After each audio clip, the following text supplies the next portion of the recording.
All right, we've gone through the setting of the air handler, which houses our electronically commutated, very efficient motor and our heat pump coil.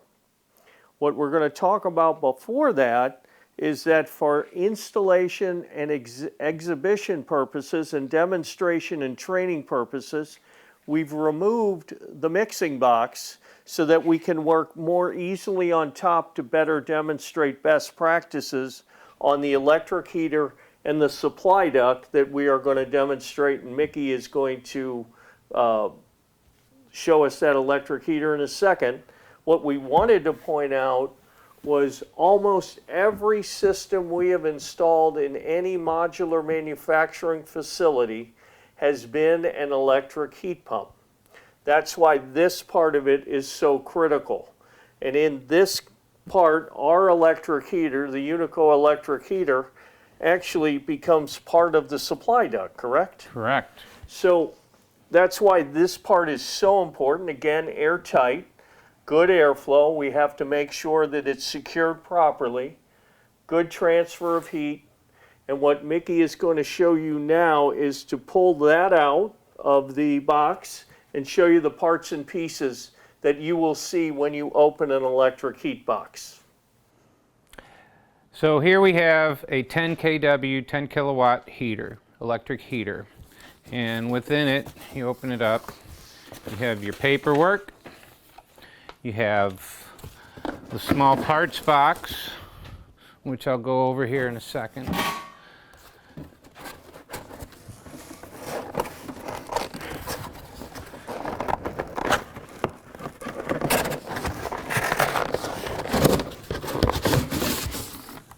Sorry for all the noise.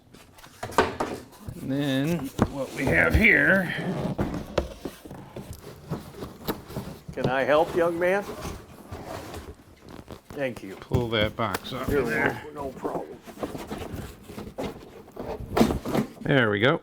It usually takes 3 people, but see, we're professionals, so just letting you know. So here you have it. And then let's get into our small parts box. The piece that we are going for is this particular piece. This is your base frame. This also has pre-drilled holes that will line up with the pre-drilled holes that Unico provides. These 2 holes will line up with these 2 holes, these 2 with those 2, and onward. As we progress in this, I will show you my method of attaching this and then how we attach the heater to that. This piece on this particular model will not be needed. This is a damper that we will not be using because, Sean, do you want to tell them why? That particular damper is for an older model air handler, so that if someone is retrofitting an electric heater to an older model air handler, that would be used to regulate airflow and heat throughout the main plenum. Okay. At this point, we will screw this on. I will show you what screws we're going to use, and then we will have this attached with the screws and the tape. All right, now we're going to take 3/4 inch screws, zip screws or self-piercing screws. We know where the holes are, and I'm just going to start the holes. So I know it's going to be right there, and it lines up with that one. I got it started. And come over here, do the same thing, find the hole, got it started. The reason why I get them all started first is because sometimes when this frame comes out of the box, it's not totally square. It may be a little wonky going one way or the other. That way, this way, I'm getting it, I'm lining up the holes, they're starting, and I don't have to try and drill my own hole. Because the factory has already provided me with 10 nice convenient holes that I can use like I am now.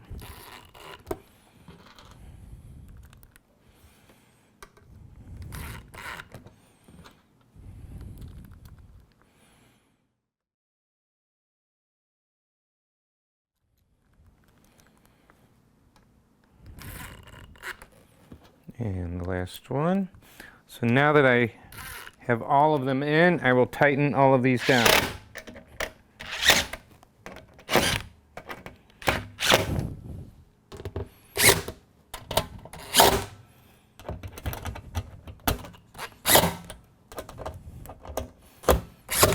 And as you can tell, I'm not over tightening. Once I hear the impact from the drill, I stop drilling. I don't want to strip out the holes. And this gives us, because on the bottom of this there is a gasket, this gives us a nice tight fit, an airtight fit. But at the same time, after I get this heater placed on top of here, I will run a piece of mastic tape again across this seam that'll cover both this seam and this seam where the unit and the frame come together. So the next thing that we're going to do, now that we have the frame mounted, is we're going to put the heater up on here. This frame is 12 inches by 12 inches, and this will sit in there. We can, by doing that, what we want to do, we've already established that this is the service side of our unit. Therefore, this too is the service side of our heater. This heater could be facing that direction, any one of these four directions, but in this particular install, we're going to have it facing that way.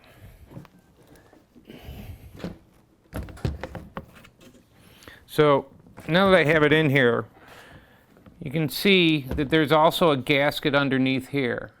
This gasket also provides another airtight bond between the air handler and the heater, preventing air from blowing through. Because remember, this is a high velocity system. There's a lot of pressure in here. So not only will this fit in here like that, but we also have four holes, one on each side, four holes. One here, one here, one here, and one underneath here, that we will put 3/4 inch screws in. And because I'm not going to be able to reach this hole here, so another reason why you want to have the extension, this is a 6-inch, 1/4 inch, 5/16 bit that is usually provided at your local HVAC store. I'm going to switch that out, put this one in, come over here, come to that pre-drilled hole.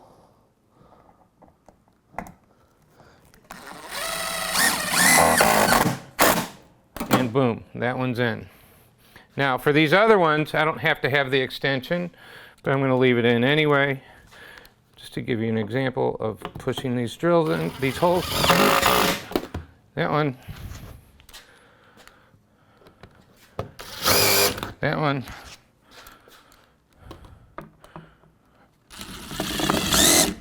And that one. So now that this is in, once we have this, all four screws are in, we come back across with the mastic tape that's going to cover this seam and this seam, this seam and this seam. By doing that, we have ensured that we are not going to have any leaks coming through the air handler connection point to the heater point. So at this point, we have to crimp this end and this end of these two reducers, and I'll show you how we're using these reducers in a minute. But we can either use the hand crimpers, which you put on here, and do that all the way around for a number of times and see how your forearms feel. Or you have one of these handy dandy tools that you put onto your impact tool, and you put this on.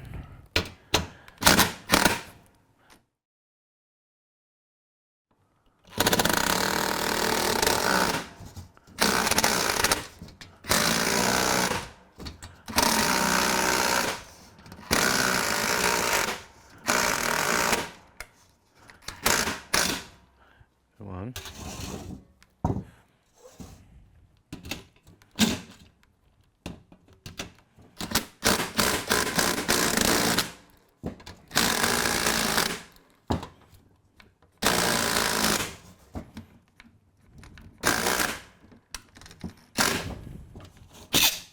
And that's how you do it. It's a lot quicker than using your hand crimpers. All right, so now we have the heater on, and we need to go from a 10-inch round to a 9-inch round. Out of the factory, this is 10-inch, it's uncrimped. A lot of times you can slide this piece on without crimping it, but to make life a little easier, make it slide on better, I've just gone around and done a few crimps on this. So once I do that, I find this seam right here. There's a seam in this, and I got a seam here. I kind of line those up, boom, swish it together, and then that is on. At this point, depending on what our installation is going to involve, I can take this 90 degree elbow and put this on, and then go from there and have my transitions to either flat duct, round 7-inch duct, or Sean can tell you about this. We can put a T on, and I'll let Sean take it from here. So in quite a few of our 3-story townhomes that we have done, there we go. What happens is the first floor is where the air handler is, where the mechanical room is, and we need to condition that first floor while this top of this tree is going straight up, usually above the second floor ceiling, to a flat duct that we'll see here in a little bit. Mickey's working on that. But what this does is it allows us a short piece of duct. Typically we'll put in 4 feet or so, and then the first floor, which is typically one big open area, we're able to supply those outlets by blowing horizontally out of the large closet that is part mechanical room, part water heater area, and part storage. So what happens is we're able to, by design, a side branch on a Unico system. So when you think about the airflow, that air is going straight through here. But because of the static pressure, the pressure inside the duct, because we're building a duct system that's completely leak-free, or as leak-free as humanly possible, this will fill this duct, this 4-footer, and as long as we have 33% or less of the total outlets off of this side branch, this will pressurize just like the rest of the system. It will equalize and the airflow will be very nice, even and consistent. With this air handler, we're going to have roughly 26 outlets total throughout a 3-story structure. Well, we would have no more than 8 outlets, so that's less than 33% of 26. And again, now we have our side branch taking care of the first floor, and then the duct that goes up through the chase, up above the second floor, which we'll talk about here in a little bit. That provides us the first floor. We have equalized pressure, and everything works as engineered. So now what we're going to do is we're going to take off the T, and we just learned about the side branch. And we're going to take that off, and we're going to dry fit our duct system that is representative of a duct system. Mickey is putting the elbow on. That's our first piece. It's a 9-inch elbow. Thank you. We're going to run a trunk line with takeoffs, with adapters, with reducers right here. We want to dry fit it first on the floor. What I did want to show you, and what Mickey had reminded me, this crimped fitting is considered the male piece of the duct system. You always want the male fitting ahead of the airflow, pointing in the direction of the airflow. Right, Mick? Correct, and this would be your female fitting that's going to connect to the male. And Okay. again, the crimped end is pointing the direction of the airflow. So this piece will go on next. Okay. Then from there, we have another reducer. This is 9-inch reducing down to 8-inch. That'll go into there. Then we reduce from the 8-inch to a rectangular 3 1/4 by 14 inches. And then, what's our last piece here? This is our 3 1/4 by 14-inch flat duct. And this will connect onto here. This also has a tongue and groove type fitting that these snap together. So that'll go into there. And in which case, because for our condensed version, there's also, and I don't think we can fit this into the frame, but this is a flat 90. So let's say we're coming off of the air handler, we're coming across, and we're going to be laying on the ceiling of the first floor.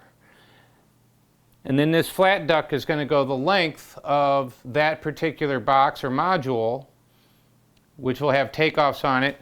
And once that is down, then we have an end cap that would go onto the very end of that long run that's going to have all of our takeoffs on it. The most common duct we utilize, because we're always looking to be in the interstitial between the modules as they're stacked, is the 3 1/4 by 14. And you might ask the question, my goodness, why do you guys have all these reducers, transitions? Well, if they made the parts and pieces that would go 9-inch to 3 1/4 by 14, we'd be much happier. But we need the reducers to get the airflow proper so that we have the same pressure inside of the duct all the way the length of the module so that we can supply the air up into the floor in an upper module and into the ceiling down in a lower module with that duct in the 4-inch interstitial space between those two modules, which is unheard of. Nobody can accommodate a 4-inch interstitial and still provide excellent comfort. It just doesn't exist except with Unico. And we've designed ad nauseum this system. Just depends on the square feet, depends on the placement, depends on how the mechanical room lines up. But we have not found, shoot, we did the 11 box house twice. Right. 11 modules. And Mickey was in the factory. There was 2 different factories, a great builder out of South Carolina, Galloway Homes.